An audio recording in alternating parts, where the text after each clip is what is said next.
श्राद्ध के लिए गया को ही सबसे उत्तम क्यों माना जाता है? वैसे तो हमारे देश में 55 ऐसे स्थान हैं जो श्राद्ध और पिंड दान के लिए महत्वपूर्ण माने जाते हैं, मगर क्यों गया को ही सबसे उत्तम माना जाता है?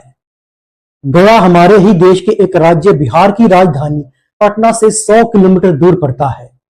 गया को भगवान विष्णु जी का नगर माना जाता है और यह भी माना जाता है कि भगवान विष्णु जी पितृ देवता के रूप में यहाँ पर विराजमान है। मगर क्यों गया को श्राद्ध और पिंड दान के लिए उत्तम स्थान दिया गया है? इसके पीछे एक कथा है।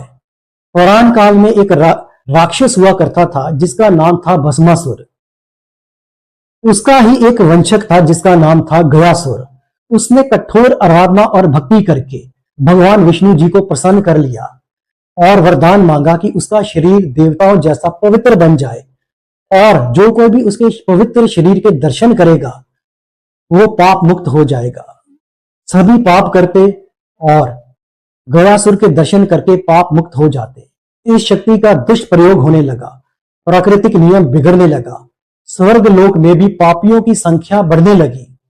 यह देखकर देवगण बहुत चिंतित हो गए और उन्होंने एक योजना बनाई कि वह एक यज्ञ करवाएंगे और स्थल के रूप में गयासुर का पवित्र शरीर मांग लेंगे।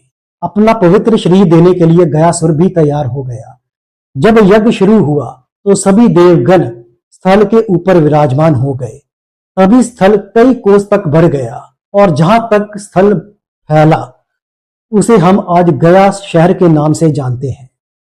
फिर से गयासुर ने भगवान विष्णु जी से वरदान मांगा कि उसे इसी जगह में एक शिला के रूप में विराजमान कर दिया जाए और यह भी मांग लिया कि भगवान विष्णु और सभी देवगण इसी शिला में पारदर्शी रूप में विराजमान रहेंगे।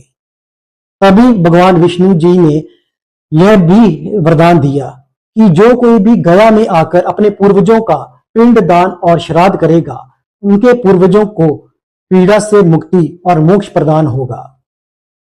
माना जाता है कि त्रेता युग में भगवान राम अपने भाई लक्ष्मण और पत्नी सीता सहित अपने पिता राजा दशरथ का गया में आकर ही श्राद्ध और पिंडदान किया था। तभी से गया को श्राद्ध और पिंडदान के लिए सबसे उत्तम माना जाता है।